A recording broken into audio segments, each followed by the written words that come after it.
Most of us know that the Quran is the holy book of Islam. It's recited by the Prophet Muhammad to the world, and Muslims around the world use it as the main source to their belief. It's like the Bible of Islam. And here are some facts about this holy book. First of all, the title. To be accurate, it is called the book or Al-Kitab in Arabic, and calling the whole book Quran is actually not correct because Quran is only a part of this book. There are of course other titles in Arabic like Al-Mushaf or Al-Tanzil, and it has 114 chapters that contain 6,236 verses. And just like the Bible in Christianity and Judaism, the book is divided into a number of books or parts. And here are all parts of the book.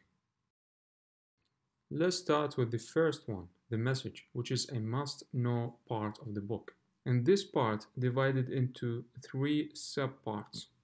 The first subparts include the definite verses. They are about 19 verses.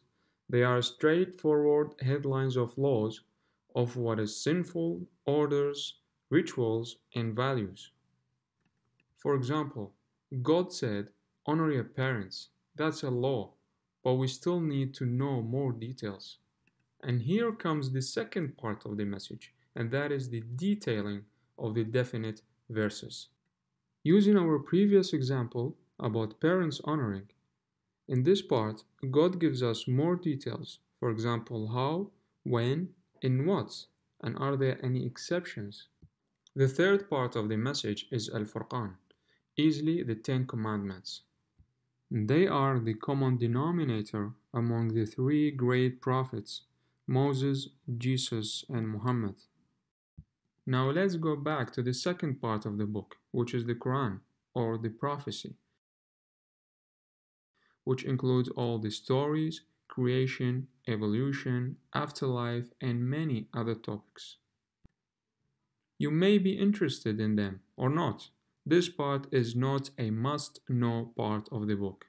Those topics contain evidences and revelations which give the book its authenticity.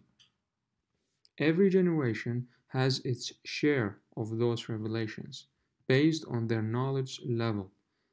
That's what makes it eternally authentic. And that's why one cannot interpret it entirely and indefinitely. The next part of the book is the 7 openings, or methode. They are 7 verses of pronouns, so they are sounds and no letters or words. Their meaning is still unknown. Some suggest that it has to do with the 2 numbers, pi and e. Now the last part of the book is the index of the book. Simply the contents of the book. It includes all the rest verses that point out the topics and subjects are mentioned in the book. Now these are the main parts of the book. I should mention that 3 out of these 4 parts came in Arabic. Now other important things to mention.